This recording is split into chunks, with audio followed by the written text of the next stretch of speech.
ଦେଖନ୍ତୁ ସାରା ପୃଥିବୀ ପୃଷ୍ଠରେ ଭାରତ ବର୍ଷ ବର୍ତ୍ତମାନ ଗୋଟେ ଯୁବ ମାନସରେ ବସିଛି।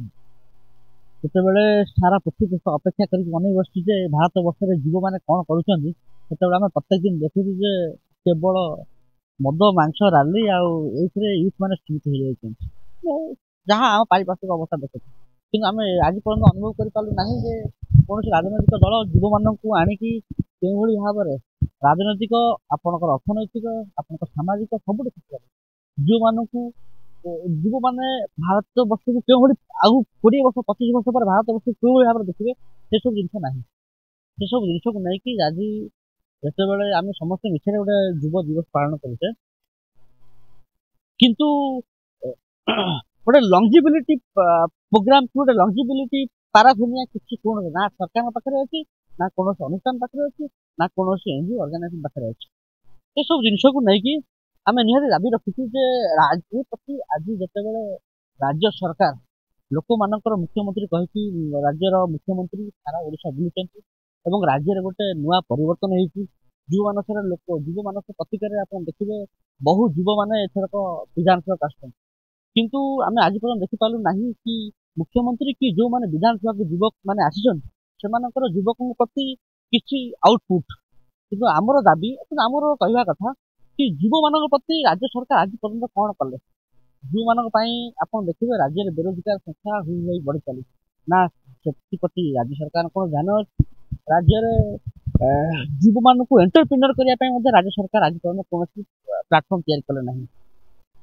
ନାଇଁ ଦେଖନ୍ତୁ, ପିବିଡିରେ କଣ ଆଉଟପୁଟ୍ ହେଲା ଆଜି ପର୍ଯ୍ୟନ୍ତ ଓଡ଼ିଶାବାସୀ ଖୋଜନି ପାଇପାରୁନାହାନ୍ତି। ପିବିଡିରେ କିଏ ବେନିଫିଟ୍ ହେଲା, କଣ ଆପଣଙ୍କର ସେଥିରେ କୋଉ ଏଣ୍ଟରପ୍ରିନରଟା ବଢିଲେ, କୋଉ ଏଣ୍ଟରପ୍ରିନର ଆଚିଭର ହେଲେ, ଏସବୁ ଜିନିଷ କାହାରି ପାଖରେ ଉତ୍ତର ନାହିଁ। ପିବିଡିରେ ଆମେ ଦେଖିଲୁ କେବଳ ଏଠୁ ରାଜ୍ୟରୁ ହଜାର ହଜାର କୋଟି ଟଙ୍କା ଖାଲି ଖର୍ଚ୍ଚ ହେଲା ରାଜ୍ୟ ରାଜକୋଷ, ତା ଛଡା ଦ୍ୱିତୀୟ ଜିନିଷ କିଛି ନାହିଁ। କିନ୍ତୁ ଯୁବକ ଭିତରେ ଅର୍ଥନୈତିକ, ରାଜନୈତିକ, ସାମାଜିକ ଏସବୁ ଜିନିଷ କେବେ ଉତ୍ଥାନ ହବ? ଯୁବକ ମାନେ କେବେ ହେଲେ ଯେତେବେଳେ ନିଜକୁ ଗୋଟେ ଅଲ ଓଭର ୱାର୍ଲଡରେ ନିଜକୁ ସେଇ ଷ୍ଟାଟିଷ୍ଟିକ୍ସ ଦେଖିପାରିବେ, ସେସବୁ ଜିନିଷ ଆଜି ପର୍ଯ୍ୟନ୍ତ ହେଇପାରିଲା ନାହିଁ। ନା ପୂର୍ବ ସରକାର ମାନଙ୍କର ଆମେ ଦେଖିଛୁ, ନା ନୂଆ ସରକାର ଦେଖିଛୁ। ଆଜି ଯୁବକ ପାଖରେ ଚାକିରି ନାହିଁ।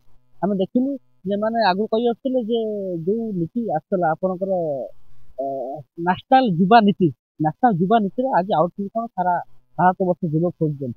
ଏଠି ରାଜ୍ୟ ସରକାର କରିଥିଲେ ନୂତନ ଯୁବ ନୀତି, ତାର ଆଉଟପୁଟ୍ କଣ ସାରା ଭାରତ ଓଡ଼ିଶାବାସୀ ମଧ୍ୟ ଖୋଜୁଛନ୍ତି। ଏସବୁ ଜିନିଷକୁ ନେଇକି ରାଜ୍ୟ ସରକାରଙ୍କ ତତ୍ପର ହବାର ଆବଶ୍ୟକତା ଅଛି ଯେ ଯୁବକଙ୍କ ପାଇଁ କଣ ନୂଆ ଜିନିଷ ଆମେ କରିପାରିବୁ, ଯୁବକଙ୍କ ପାଇଁ କଣ ଆଜି ସେମାନେ ପ୍ରୋଗ୍ରାମ ରଖୁଛନ୍ତି, ଏସବୁ ଜିନିଷରେ ରାଜ୍ୟ ସରକାର ମତ ରଖିବାର ନିହାତି ଆବଶ୍ୟକତା ଅଛି। ଦେଖନ୍ତୁ, ପିବିଡି ଦ୍ଵାରା କିଏ ବେନିଫିଟ ପାଇଲା, ପିବିଡି ଦ୍ଵାରା କଣ ଦର୍ଶାଇବା ପାଇଁ ଚାହୁଁଥିଲେ ରାଜ୍ୟ ସରକାର, ଏସବୁ ଜିନିଷ ସମସ୍ତେ ଖୋଜୁଛନ୍ତି। ଆଜି ପିବିଡି ହେଇଗଲା, ଏଠି ଓଡ଼ିଶାରେ ଭାରତୀୟ ଜନତା ପାର୍ଟି ସରକାର ତିଆରି କରିଛି ବୋଲି ଗୋଟେ ସାରା ପୃଥିବୀ ପୃଷ୍ଠ ଗୋଟେ ମେସେଜ ଦେବା ପାଇଁ ଚାହୁଁଥିଲେ, କିନ୍ତୁ ଆମେ ଦେଖିଲୁ ପିବିଡିରେ ଭାରତ ବାହାରୁ କେତେ ପ୍ରବାସୀ ଭାରତୀୟ ଆସିଲେ ତାର ହିସାବ ମଧ୍ୟ ଆଜି କାହା ପାଖରେ ନାହିଁ। କାରଣ ଆମେ ପ୍ରତ୍ୟେକ ଦିନ ଦେଖୁଥିଲୁ ଚେୟାର ଗୁଡା ଫାଙ୍କା ପଡୁଥିଲା ଏବଂ ଭାରତୀୟ ଆସିଲା ପରେ ଭାରତୀୟଙ୍କର କଣ ଆଉଟପୁଟ୍ ରହିଲା ସେ ସବୁ ବାବଦରେ ମୋହନ ମାଝୀ ନିଜ ମୁଖ୍ୟମନ୍ତ୍ରୀ ଏବଂ ସବୁର ନିଜେ କହୁଥିଲେ ବାହାବା ନଥିଲେ, ସେ ମଧ୍ୟ ଆଜି ପର୍ଯ୍ୟନ୍ତ ଗୋଟେ ପ୍ରେସମିଟ୍ କରି କହିଲେନି କି ଆମେ ଏହା ବେନିଫିଟ୍ ଆର ଭିତରୁ ପାଇଲୁ। ଆମେ ଏସବୁ ଜିନିଷ କୌଣସି ଜିନିଷ ଆମେ ଦେଖିପାରିଲୁ ନାହିଁ ପିବିଡିରେ।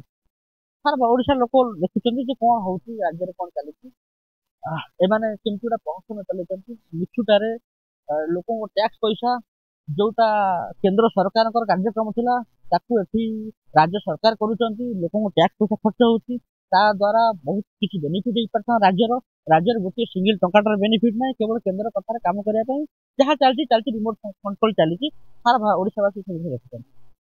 ନାଇଁ ଶୁଣନ୍ତୁ, ଏ ସବୁ ଜିନିଷକୁ ଆପଣ ଯେତେବେଳେ ରାଜ୍ୟ ସରକାରଙ୍କୁ ଆମେ ପଚାରୁଛୁ, ରାଜ୍ୟ ସରକାର ସେତେବେଳେ କହୁଛନ୍ତି ଆମେ ଏଠି 6 ମାସର ଛୁଆ, 7 ମାସ ଆମକୁ ହେଇଛି ନା ନାଇଁ, ଏସବୁ ଜିନିଷକୁ ନେଇକି ସାରା ଓଡ଼ିଶାରେ ସାରା ଭାରତ ବର୍ଷରେ ହଉ ସମସ୍ତେ ଦେଖୁଛନ୍ତି ଯେ ଗୋଟେ ରାଜ୍ୟରେ କଣ ଚାଲିଛି। ଏଠି ଆପଣ ଦେଖିବେ ପ୍ରତ୍ୟେକ ଦିନ ଚାଷୀ ଆତ୍ମହତ୍ୟା କଲେ। ଆମେ ଏଠି ଦେଖିଲୁ ଯେ ଲ ଆଣ୍ଡ ଅର୍ଡର ସିଚୁଏସନ କଣ ହେଇଛି। ଆମେ ଏଠି ଦେଖିଲୁ ଯେ ଆଜି ଯୁବ ଦିବସ, ଯୁବକଙ୍କ ପାଇଁ ଆଜି ପର୍ଯ୍ୟନ୍ତ ରାଜ୍ୟ ସରକାର କୌଣସି ଗୋଟେ ନୂଆ ପଲିସି ଆଣିଲେ ନାହିଁ, କିନ୍ତୁ ଏଠି ପାଖାପାଖି 250 କୋଟି ଟଙ୍କା ଖର୍ଚ୍ଚ ହେଲା ପ୍ରବାସୀ ଭାରତୀୟ ଦିବସ ପାଇଁ। ଆ ଦ୍ୱାରା କୌଣସି ଗୋଟିଏ 4.5 କୋଟି ଓଡ଼ିଆଙ୍କ ଭିତରୁ କୌଣସି ଗୋଟିଏ ଓଡ଼ିଆ ଆ ଦ୍ୱାରା ଉପକୃତ ହେଇପାରିଲା ନାହିଁ। ଯଦି କିଏ ଉପକୃତ ହେଇଛି ତାହା ରାଜ୍ୟ ସରକାର ଆଜି ପ୍ରେସମିଟ୍ରେ କହିବାର ଆବଶ୍ୟକତା ରହିଛି ଯେ ଆମର ପିବିଡି ଦ୍ୱାରା ଏଇ ବର୍ଗ କି ଏଇ ସମାଜ କି ଏଇ ଯୁବକ ଏଇ ଛାତ୍ରରେ ଏମାନେ ଉପକୃତ ହେଲେ। ଆମେ ଏସବୁ ଜିନିଷ ହଉଛି କେନ୍ଦ୍ର ସରକାରଙ୍କର ଜିନିଷ। ସେମାନେ କେବଳ କେନ୍ଦ୍ର ସରକାର ଟଙ୍କାଟେ ଖର୍ଚ୍ଚ କଲେ ନାହିଁ, କେବଳ କେନ୍ଦ୍ର ସରକାର କହିଲେ ଯେ ଆମେ ରାଜ୍ୟରେ ଭାରତୀୟ ଜନତା ପାର୍ଟି ସରକାର ଆସି ତମେ ଟଙ୍କା ଖର୍ଚ୍ଚ କର।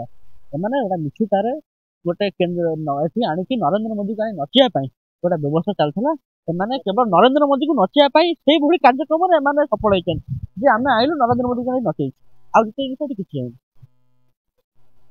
ନା ଯେତେବେଳେ ଏମାନେ ଲୋକଙ୍କ ମୁଖ୍ୟମନ୍ତ୍ରୀ କହି ବୁଲିବେ, ଗୋଟେ ରାଜ୍ୟର ମୁଖ୍ୟମନ୍ତ୍ରୀ ସାରା ଓଡିଶା ବୁଲିବେ, 314 ବ୍ଲକ ବୁଲିବେ ଆଉ କହିବେ ମୁଁ ହଉଛି ଲୋକଙ୍କର ମୁଖ୍ୟମନ୍ତ୍ରୀ, ସେ ମଧ୍ୟ ଲୋକମାନଙ୍କର ଏଇ ପ୍ରଶ୍ନର ଉତ୍ତର ରଖିବାର ଆବଶ୍ୟକତା ରହିଛି ଯେ ପିବିଡିରେ ଆପଣ କେତେ ଟଙ୍କା ବଜେଟ କରିଥିଲେ, ସେ ବଜେଟ ଆଲୋକେସନ କୋଉଠୁ ହୋଇଥିଲା, ଏଥିରେ କେନ୍ଦ୍ର ସରକାରଙ୍କ ସହଭାଗିତା କେତେ ଥିଲା, ରାଜ୍ୟ ସରକାରଙ୍କ ସହଭାଗିତା କେତେ ଥିଲା, ଏଥିରେ ମାଇନ୍ସ ମିନେରାଲ ଫଣ୍ଡ କେତେ ମିଶିଛି ଏବଂ ଏହା ଦ୍ୱାରା 4.5 କୋଟି ଓଡିଆରୁ କେତେ କୋଟି ଓଡିଆ କି କେତେ ଲକ୍ଷ ଓଡିଆ ଏଥିରେ ବେନିଫିଟ ହେଲେ, ଏ ସବୁ ଜିନିଷର ଉତ୍ତର ମୁଖ୍ୟମନ୍ତ୍ରୀ ମୋହନ ମାଝୀଙ୍କ ରଖିବାର ଆବଶ୍ୟକତା ରହିଛି। କିନ୍ତୁ ସିଏ ଏସବୁ ଜିନିଷ ଦେଖି ଲୁଚିବେ, ରାଜ୍ୟବାସୀ ଏହାର ଉତ୍ତର ଦେବେ ପରବର୍ତ୍ତୀ ସମୟରେ।